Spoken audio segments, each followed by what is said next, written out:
Yeah, switched it on.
Okay, good afternoon, everyone. Good afternoon. So you have a homework due tonight, and I will be posting one more tonight, which will be due next week. Okay? The only way to become better at this is by practice. I make no apologies for that. All right. But I'm here to help, and here are certain things that I thought maybe I should sort out before I proceed with the rest of our lecture. Some common things, that I've been seeing of late. The standard form of the first order system, why are we writing it that way? Standard form of the second order system, why should we write it that way, and so on. Let me start with the first order example. Okay.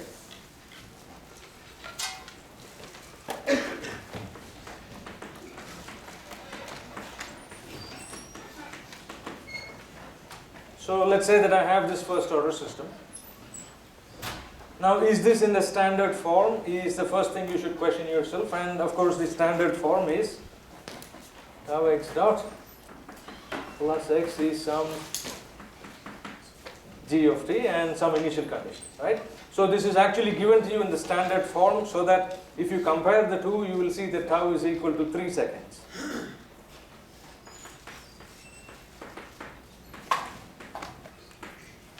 Why is this important? Is because this time constant is the characteristic property of the first order system. It tells me that, okay, after I have traveled 4 times this tau value, 4 times 3 seconds, after 12 seconds the system is going to reach steady state. So that is the type of information that I can see just by looking at this equation and tell you when is this going to reach steady state. 12 seconds. I don't need to solve the problem to tell you what the answer is. Okay, so that's one of the uses of writing it in the standard form. Okay, so it gives us information on steady state behavior. But then we also sometimes have, and then of course we have solved, I think, a few cases for standard forms, a unit step input or a ramp input or an impulse input. If I have an input function, f of t, which is of those types, we already solved those. You can take a look at the solutions, apply those solutions directly.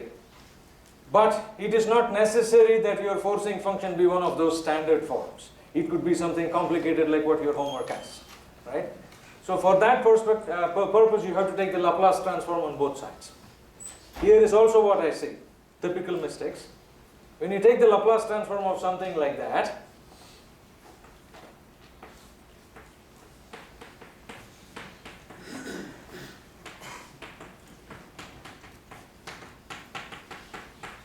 This is the Laplace transform. This is how we typically take it. And then when I write the system Laplace transform, which is x of s, you typically want to do the following. Okay, I see it written in the following form, and I say that is not a good way of writing it. So typically, I would see f of s by 3s plus 1, and then some x naught times 3.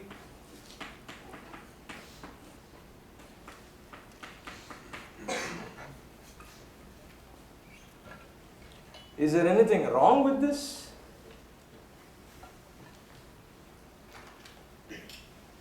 There's absolutely nothing wrong with it. So why are we not writing our answers in this form? What we typically do is we will take this character of 3 out so that we divide everything.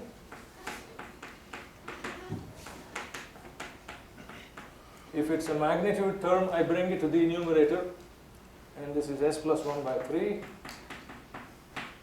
and then some thing by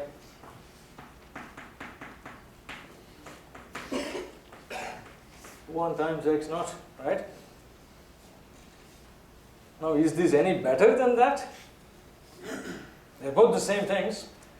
Why you prefer to write it this way is because I know the inverse Laplace of the denominator term is directly obtained from my tables. That is the only reason why I would prefer to write it in this particular form and not in this particular form. It is not as if something is wrong with this. This is perfectly algebraically right. I will come to battle over that. But if there is a form that is more useful for me to take the inverse Laplace of, it is going to be this particular form. Okay? And so this is why we write it this way. We take this character such that the highest order of the polynomial has a coefficient of 1. Highest order of the polynomial has a coefficient of 1. Okay, that's always something that we follow because it is easier to take the inverse Laplace of these quantities. Okay, so that's one thing that I want to point out. The other thing I want to point out is treat the forced response, the free response parts separately to begin with. This is from forced response. This is from free response. X of s. If you do it, then I automatically know that if I solve this particular part, I get the forced response. I solve this particular part, I get the free response. And then if I take the limit of the entire system response going to infinity, the terms that vanish are my transient terms. The terms that remain are my steady state terms. It is extremely important to have this response split into these pieces. Okay? And we do it because we have the luxury of doing it, because this is a linear system. If you have a nonlinear system, you do not have this luxury. Okay? So that's one thing that's an important point I want to point out. Then when it comes to second order systems, here is something that I want to point out as well. Let's take an example of a second order system. So let's say 3x double dot, 9x dot, 27x is equal to f of t, x of 0, some initial conditions, okay, x dot of 0. First question you should ask yourself, is this creature in the standard form? And to do so, you have to write down the standard form. Right? What's the standard form? Or you write it in your own head if you would like. But this is the standard form.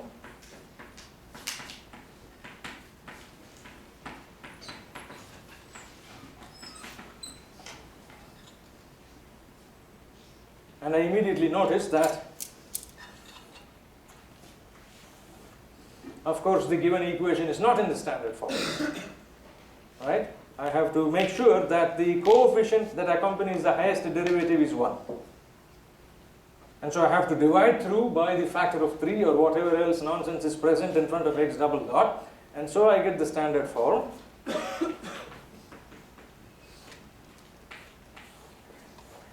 Is x double dot, 3x dot, and 9x is equal to 1 by 3 f of t. Why is it useful for me to do so? That's a valid question to ask. It's not as if this equation is wrong. That's perfectly fine as it is. It's minding its own business. If I now compare the equation that I've written in the standard form versus the equation that is the typical standard form, I immediately recognize that omega n square is equal to 9.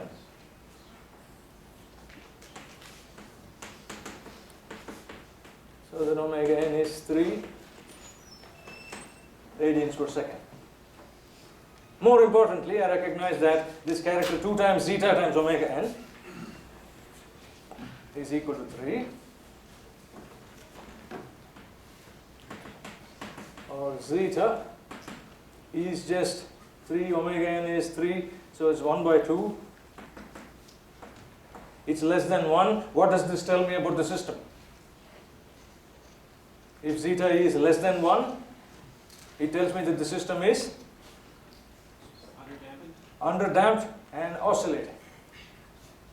So without solving the differential equation, I know that I should anticipate a cosine or a sine behavior. This is why we do these standard forms, not because I like to do them that way, not because of anybody's whims and fancies. There is a reason for doing it. Okay? So every time you question yourself, okay, hey, what is the standard form? Why is it useful? This is why it is useful, because without solving, I'll tell you this is underdamped system behavior. I know this is going to oscillate. I know the system time constant, for heaven's sake. The system time constant here is 1 by zeta omega n. 1 by zeta omega n is 2 by 3, right, essentially. Why is the time constant important? Is because after 4 times the time constant, I am in steady state behavior,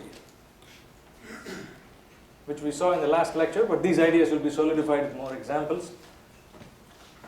Does this make sense to everybody? Any questions or thoughts before we go further? And always make sure before you take Laplace transforms, this is a sacred duty, consider it. Make sure before you take Laplace transforms, the coefficient accompanying the highest derivative is 1. After you calculate the time constant and so on, the coefficient accompanying the highest derivative is 1. Make sure that is the case before you take Laplace transforms. Because that's how we have solved the Laplace transforms, that's how they are available on the table. Not because it is wrong. Thoughts? Yes? So you're saying you want the coefficient to be 1 for the equation or for the characteristic? You could either do it then, you could either do it there, or you could do it after you write it in this form, but when you're doing second order systems, it has to be 1 from the get-go. You see, because only then can you compare this equation with this particular equation, so that you can siphon out the information. Yeah? Yes, question. So we're doing MATLAB, and we plug in, like, let's say 3x double dot plus 9x dot plus 27x. Don't do that. Okay, so. Don't do that. MATLAB does not know. MATLAB is as smart as us. Okay. Right? So we feed it the information we want it to see, and it does not want to see things like that. Even though it's capable of working around it, but the answer might look a little ungainly. You see, yeah, that's an excellent question. Excellent question. When you're doing it in MATLAB, take a big hatchet, get rid of the guy. Okay? Any last thoughts on this? Yes, yes. When you solve for like the Wn squared, why did you do Omega n squared. Omega n squared. Sorry. Why did you do 9 and not 27? Because isn't it attached to the... Oh, you see, when I compare the standard form, this is not in the standard form because of this sp3 character. So I have to divide it through and then compare these two and put a box around it. And this is completely understandable. We are doing it for the first time. We're going to get better at it. I will make sure you get better at it. Yes, yes, question. We solved all of our homework without the standard form, so we did that for that. That's okay for this one. You know. Hindsight is 20/20. Okay. Unfortunately, I am not 6 feet tall, and this board is stuck. So I won't be able to make use of a large portion of this board, but I will draw a line and jump up as much as I can. Okay? All right, so I want to move on. Maybe time for one last question if anybody has it.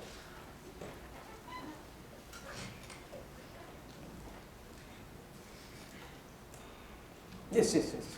So for first order, the steady state can be calculated by Ford's Tau. That's it. How can you calculate it for second order? 4 tau. Oh, Ford's Tau for both? Okay, cool, thank you. I think this was something that we had written down in the previous lecture, but this will all make sense because you're going to have another homework set where you'll be forced to look at those things. So don't worry, it will all sink in. This is new stuff. I completely understand, okay? This is like learning to walk. You fall down a lot of times, you get sore. It's fine. At the end of the day, you can run, right? Mentally. All right, I'm going to move on.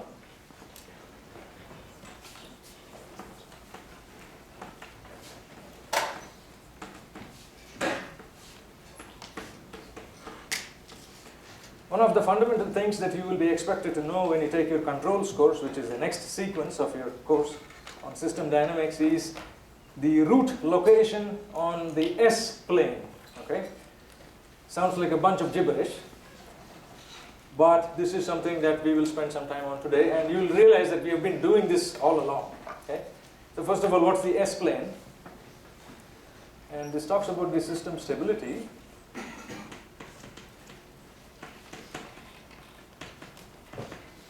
And another name for roots is the poles of the system.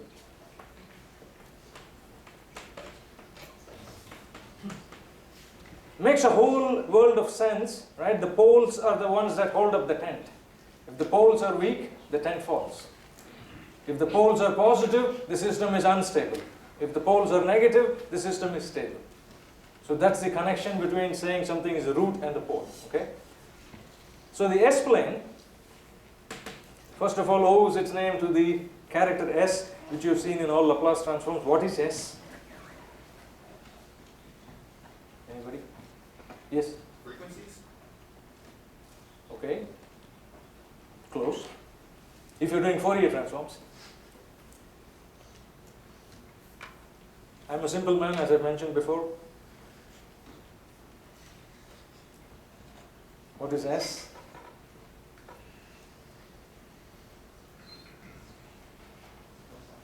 Yes? Sure, I already said that, but what is S beyond that? Position? Not really. Well, in 2030, when you do rectilinear motion, yes, S is the position. I agree with you on that, but we are past that. And I hope this is a digression, and I can stop pontificating at any point in time.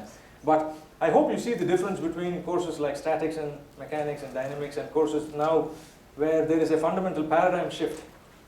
The problems are not just your textbook problems, okay? And we cannot keep solving millions of problems in class because then how will I cover the rest of the syllabus which you need? So the onus is also more on you, and I realize this is all difficult, this is a trick, a time management trick that we all have to learn. We have to pass through the burner pit to learn about these things, so I'm with you on this, okay? So S, without spending too much time on it, is a complex number. Okay? This is why we had for zeta less than 1, the roots of the characteristic polynomial were complex conjugates. We said they were S1, 2, right? Minus zeta omega n plus j times omega t minus j times omega d. So S is a complex number. So there is a real part of the S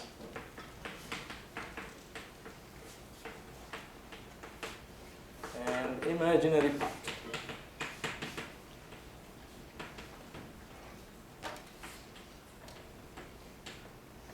This is a complex number.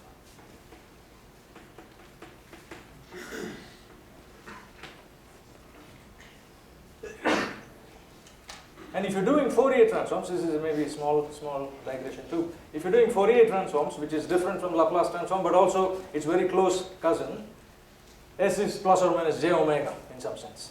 You're looking at only the frequency component, you're not looking at the amplitude component. Okay? We are getting there. We're going to do frequency response very soon. All right, so the S-plane is nothing but the plot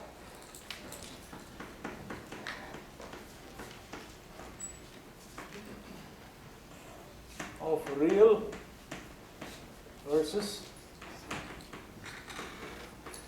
imaginary S. And on this particular plane, you mark the locations of the roots of the characteristic polynomial. So mark locations of the roots of the characteristic polynomial.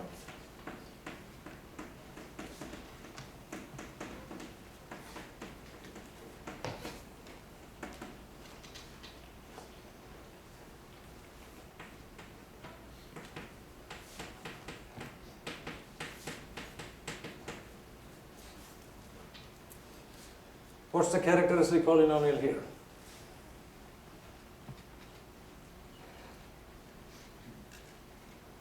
Anybody? Go for it. Given that like x naught and x dot naught are 0, it'd be x squared plus 4x plus 4. Very good. And even if there is an x naught and an x dot naught, this is still the characteristic polynomial, right? Fantastic. So this is the characteristic polynomial. To find the roots, I just took a very simple example. The roots of this are s plus 2 and s plus 2 whole square. So the roots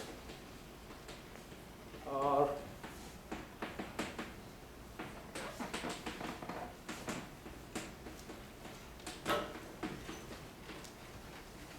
minus 2 and minus 2. This is real repeated roots.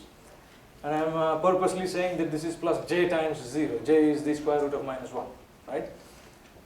And so this tells me that the real portion of S1 is minus 2. So, and the imaginary portion is 0. So S1 is marked here. Hang on a minute. Okay, and then if I look at S2, what is the real portion of S2? It's minus 2. Imaginary portion is 0. So this is a point on the x-axis. Okay, question. So it shouldn't one of them be minus? One of them be plus? Which one? S1 equals 2, n equals 2 minus j of 0 and It was j times 0. It doesn't make any difference. yeah, okay. Okay, so this is what typically what you do on the S-plane. You take the roots of the characteristic polynomial, you mark them on the S-plane, and we are going to see why this makes a difference. You know, why on earth should I be doing these things? Okay, so I'm going to pull the top board down, and we're going to get cracking on this.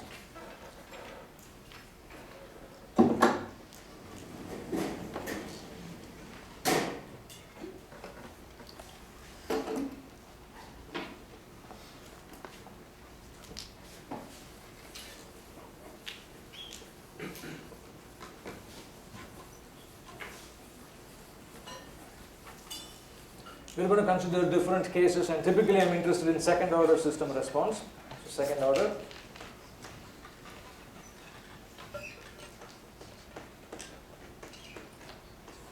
Alright, the characteristic form is the following.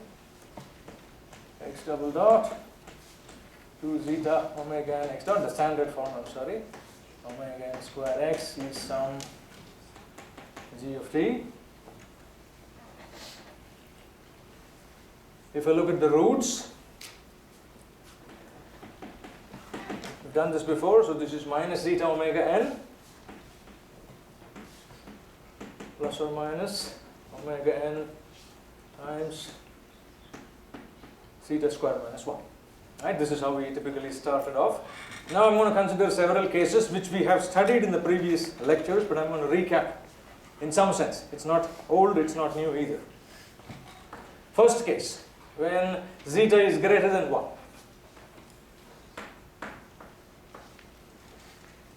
What do we expect as the roots? S1 is minus zeta omega n plus, and S2 is minus zeta omega n minus 1. Here is where you see the plus or minus omega n. Okay. In the previous case, they were just multiplied by 0, so it does not really make any difference in the previous panel. We call the first one as minus R1 because it was always less than 0 for a positive zeta. This is also less than 0. We call that as R2, okay, if you recall. And then the system solution was written as the following.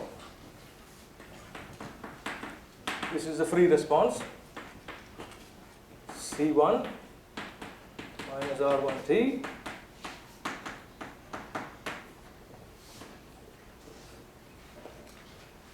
system response was an exponential decay.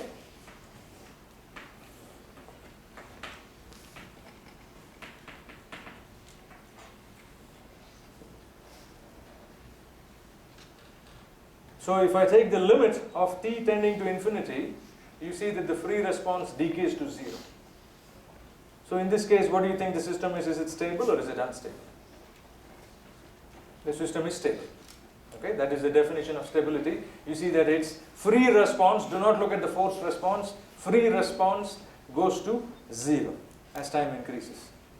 And so, with all this information, I mark this position on the S plane.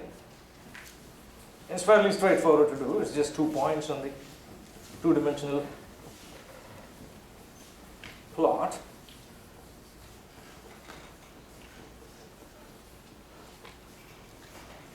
So on the S plane, this is real, imaginary. I mark minus R1 and minus R2. Minus R2 is more negative than minus R1, so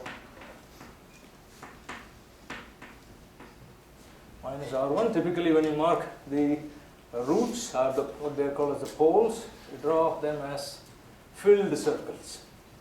Okay? Draw them as filled circles. And so this tells me that the system is stable. I'll write this here. So limit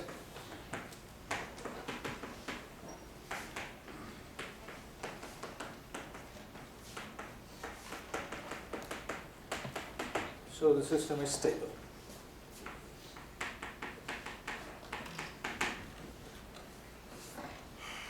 Does this make sense to everybody?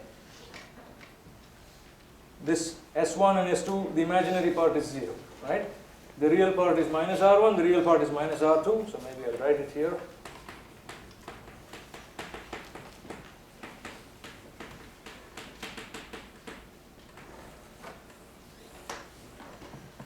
Now,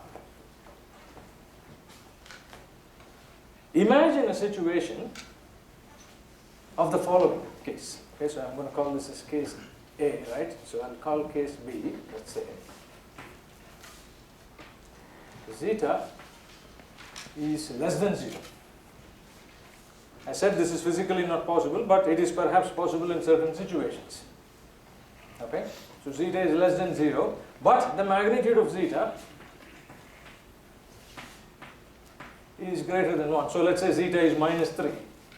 That's an example of zeta being less than 0, but its magnitude is greater than 1. If I look at the roots will be similar.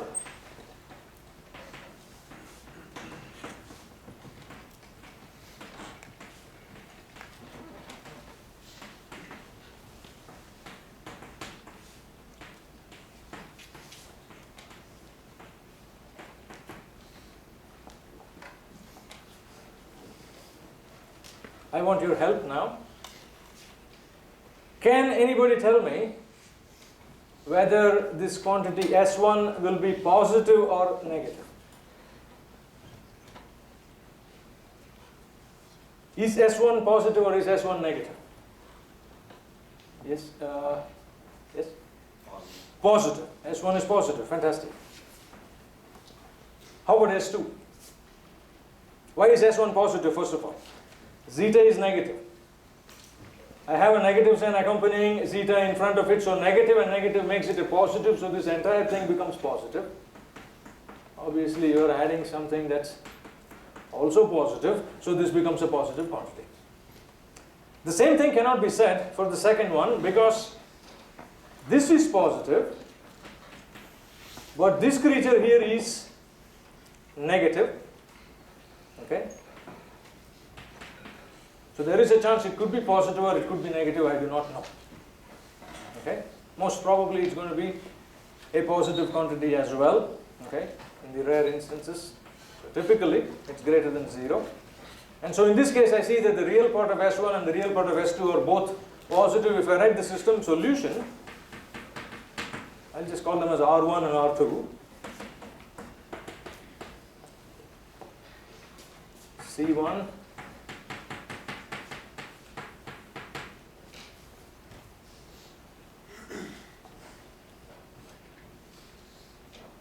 if I take the limit, so this is the free response, limit t tending to infinity, what do you think is going to happen? Yes? Unstable, it's just going to go to infinity, right?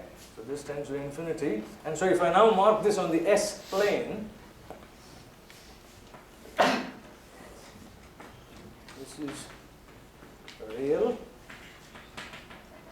imaginary, R1, R2, draw it as fill the circles. You immediately recognize the fact that if I look at the S-plane picture and if I figure out that there is at least one root or one pole of the system on the right half of the S-plane, the system is unstable. Okay, so this is an unstable system. I'm going to repeat myself. If you look at the S-plane, this is the S-plane, this is the S-plane. If you look at the S-plane and you recognize immediately that there is at least one root or one pole of the system on the right half plane, system is unstable. And this is typically what is expected of a controls engineer. They'll give you a plot. Hey, this is the S-plane. There are these poles here. Is the system stable or unstable? Very easy to say. If the roots are on the right half plane, unstable. If all the roots are on the left half plane, system is stable. The imperative term here is if all the roots are on the left half. Okay, left meaning if I stand here, this is left, this is right. Okay? So it is important to understand the significance of this S-plane because this is all the information that might be available from some experiments. They give this to you, you immediately recognize, hey, this is an unstable system, I got to do something about it. Okay? And I'm going to look at a few other cases as well. So these are the first two cases. Let's look at cases C and D, more interesting ones. Let's take underdamped systems.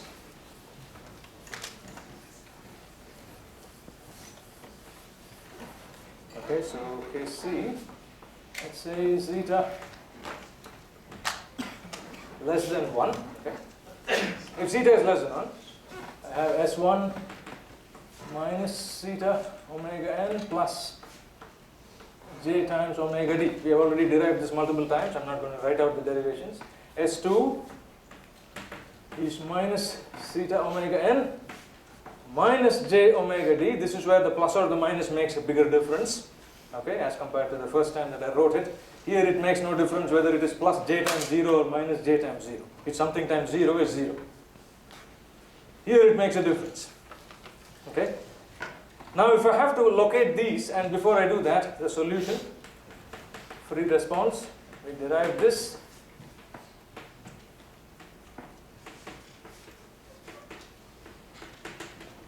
This was the free response that was derived. If I plot it,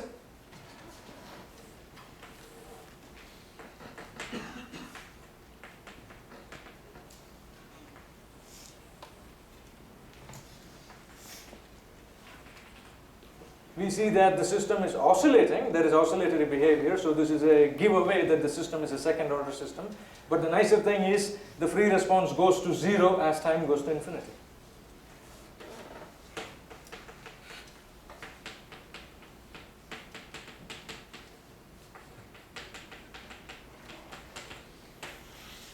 So that's a stable system. Plot it on the S-plane. Let's see how it looks like.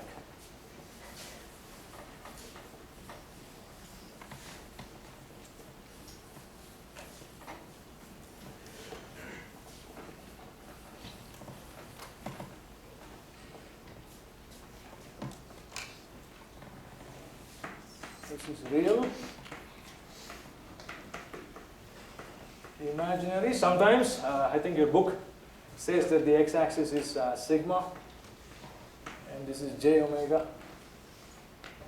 Some frequency term on the y-axis, the amplitude term on the x-axis. This is typically your S-plane picture.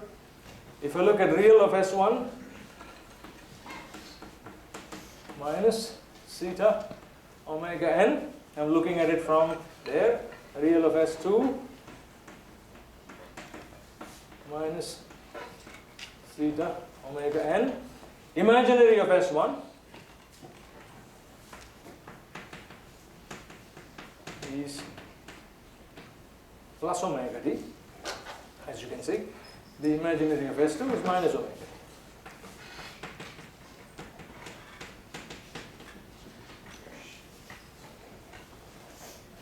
And so if I plot it on the S plane, here is what happens. Plus omega d minus omega d. Positive on the top, negative on the bottom. Positive to the right, negative to the left. Right? So I'm going to have minus zeta omega n, and so the poles of the system or the roots of the system will be at the following locations.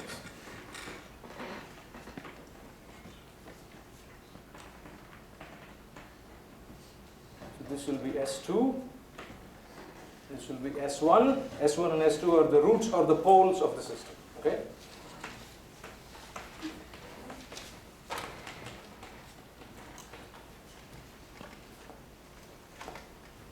What does this tell you? It tells you that if I look at an S-plane plot of the system poles, I first of all see that the poles are on the left half of the plane, which means the system is stable. In addition to it, I also see that the system poles have a frequency component, omega d minus omega d, which means that this is a stable system that exhibits oscillatory behavior, which is different from the case that we looked at previously. That was just a pole or a pair of poles on the x-axis. If it's a pair of poles on the x-axis, exponential behavior. If it's a pair of poles which are at an intersection of the x and the y-axis somewhere on the left half of the plane, it's a stable system with oscillatory behavior. Does this make sense to everybody? Any questions so far? Yes, yes. Why do you make like F1 and F2 equal negative R1 and negative R2? And then like plot negative R2 and R1 and negative R1 instead of just making them equal to R1 and R2 and just. But R1 and R2 would also be negative. So R1 is actually theta omega n minus omega n times square root of something, and then the next one is plus that something. R1 is actually positive there. R1 is actually positive. Absolutely, absolutely. Absolutely, absolutely, absolutely. Yeah. This is typically because when you write, so I guess the question that he's asking is this. Okay.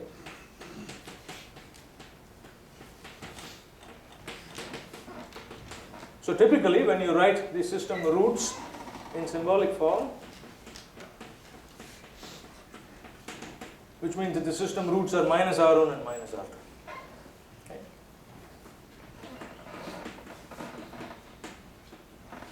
Which is of the form that is written there. So it is convention to write them this way, and then we realize, okay, if R1 is a positive number, then this makes it a negative value, and so it's on the left half of the plane.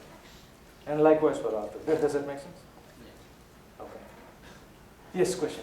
So it's only the real part of the roots that determines whether a system's unstable or stable? Absolutely, absolutely, because it is a real part of the root that manifests itself as that term, and this is the culprit.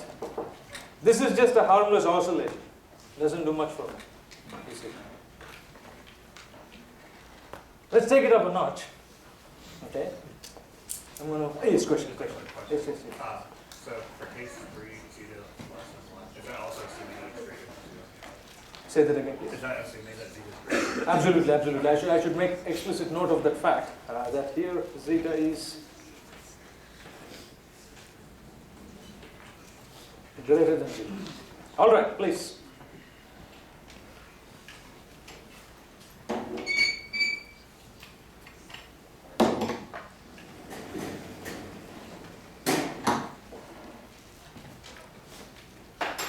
Okay. Let's do two more things.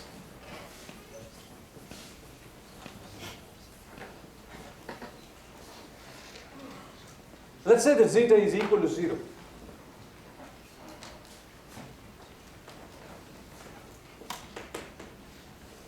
What happens to the system? Okay, let's take a look at it. So for us, S1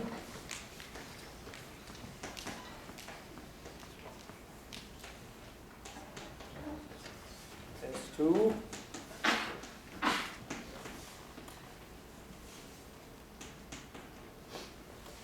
these were our roots from before. If zeta is 0, then what happens is that this first term vanishes. This term also vanishes. Zeta is 0, so I'm going to end up with 0 minus 1 square root of that is j. And likewise here as well, this is going to end up as j. Okay, so I'm going to have S1 comma 2 is, or S1 is plus j omega d minus j omega d, which means that it does not have any real part.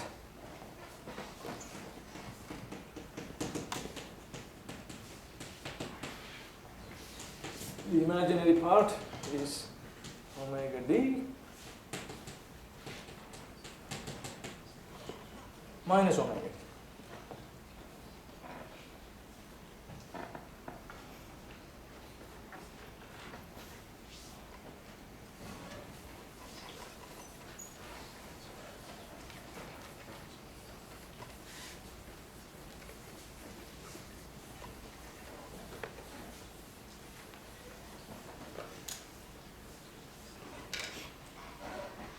How do I write the system response? I take a leaf from the system response of an underdamped system. So consider x of t, which is c times theta omega n t omega dt minus y. I have to consider the underdamped system response, right? Why is that? It's because my zeta is less than 1. Zeta is equal to 0 is still less than 1. So I consider the underdamped system response, but then zeta is 0, so the exponential term cancels off or goes to 1. And so my system response in this case just becomes the following. Is just c times omega dt minus 5. And so if I now look at the plot of the system versus time, response versus time,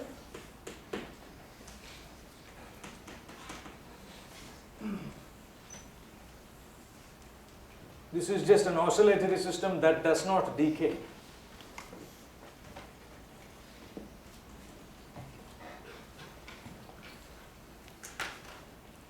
If I plot it on the S-plane,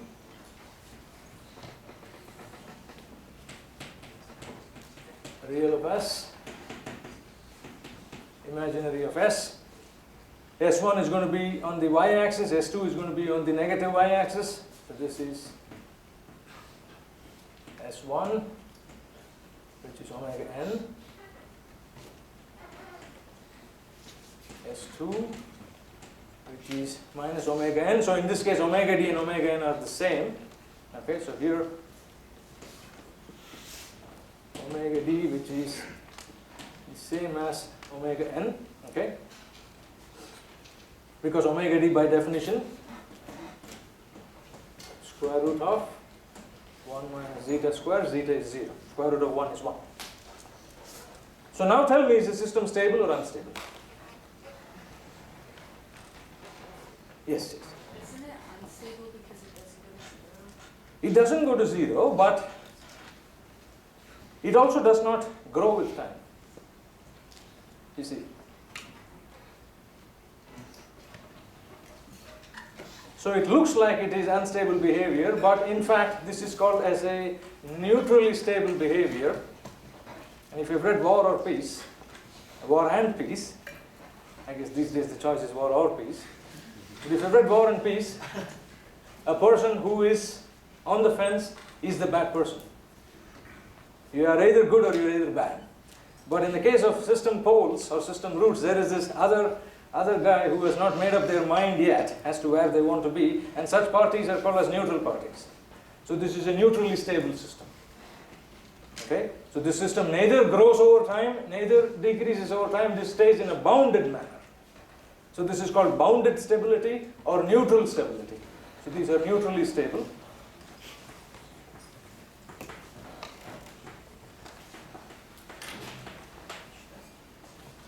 And so this is typically the analogy that one gives, okay, for all these things.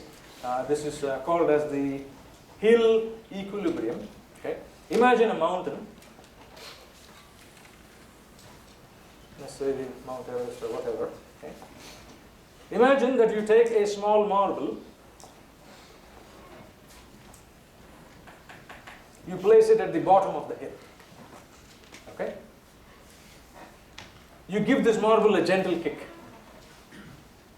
Not a whole lot, but just a gentle kick. What's going to happen? It's going to go up and down. It's going to go up and down. If there is friction, this marble will come back to rest. So systems that are typically stable are systems that reside in that kind of a spot.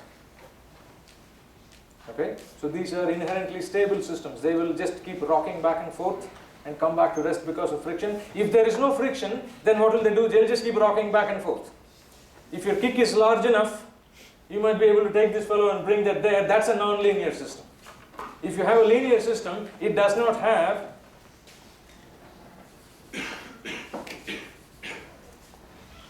a local minima. It has a global minima. Okay? So there's a difference between local and global minima, and I'm going to draw that here. So this is a system with a lot of minimas. You see there is a bottom point here, there's a bottom point there. So typical nonlinear system behavior is like this. It will show you lots of peaks and valleys. If you have a linear system, it has only one truly global minima. Okay? And if you have such a system which has only one local minima, then that's a perfectly stable system. The free response of the system goes to zero, or it remains bounded. It will remain bounded within certain boundaries as this oscillatory behavior shows. So that's typically simple harmonic motion. Right? You take a pendulum, you swing it back and forth in the absence of friction. All it is going to do is rock back and forth. If you throw in damping, it's going to keep rocking back and forth. The magnitude of its oscillation is going to decay, and eventually it will come to rest.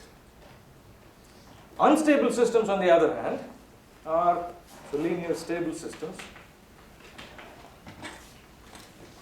Systems with a truly global maxima, so that you imagine a marble sitting right on the top, you kick that fellow, he's gone for good, never coming back to you. Right? So this is an unstable system.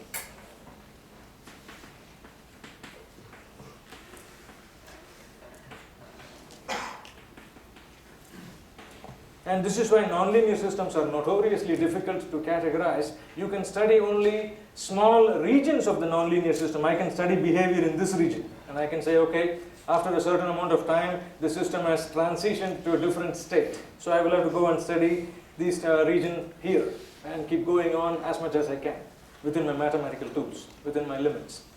Okay? I want to draw one last plot.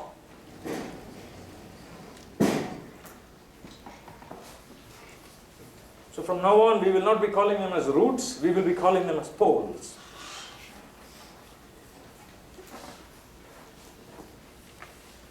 I could have the following situation. I could have a situation where zeta is less than 0 and the magnitude of zeta is less than 1. For example, zeta is equal to minus half. Minus half is less than 0, magnitude of that zeta is less than 1. What kind of a system response can I anticipate? I will still have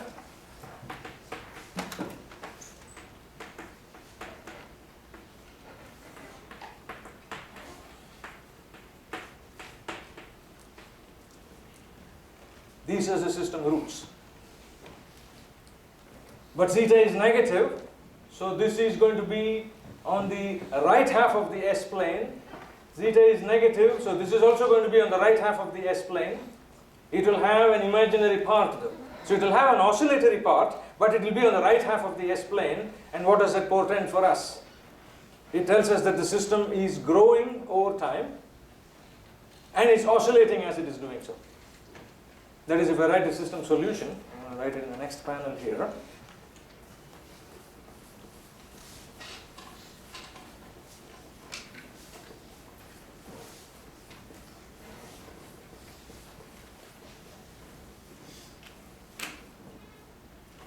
So x of t is c e to the power omega nt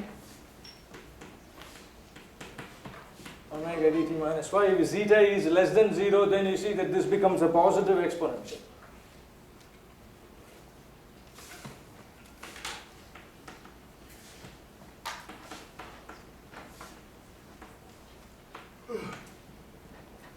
Which means that the system is showing oscillatory behavior, but it's growing over time. So if I plot the system response, it's going to look like this.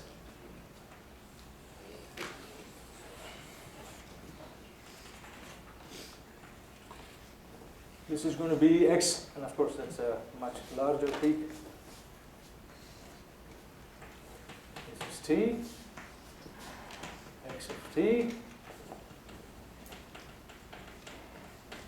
This is unstable, and it's quite easy to see if I take the limit of x tending to t tending to infinity, the free response is growing. This is the free response.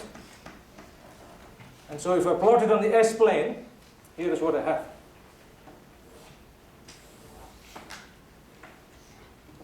The real of S1 is minus zeta omega n. Real of S2 is minus zeta omega n. Zeta is negative, so this becomes a positive quantity. The imaginary parts are the same as before. I have a pair of poles.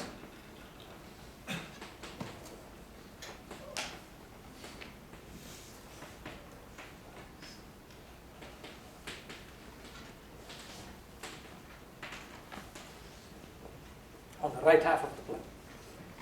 So you see how the system stability progresses. If I'm on the left half of the plane, everything is stable. Everything is fine and dandy.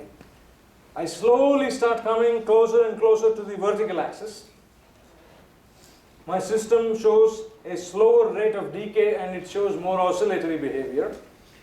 The oscillations remain bounded if I'm sitting directly on the y-axis. And as I pass through the y-axis, the system suddenly becomes unstable. So all poles that fall on this side, this is the unstable half, and this is the stable.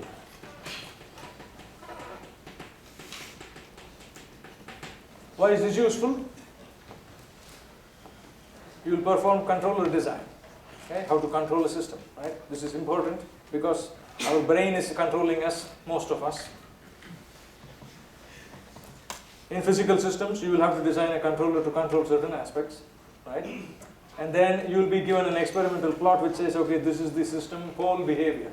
Figure out what the system is doing. If the system is sitting here, it's stable.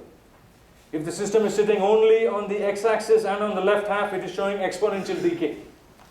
If the system is sitting somewhere here and here as a conjugate root pair, it is showing oscillatory decay. If I go to the right half, goodbye. Thank you.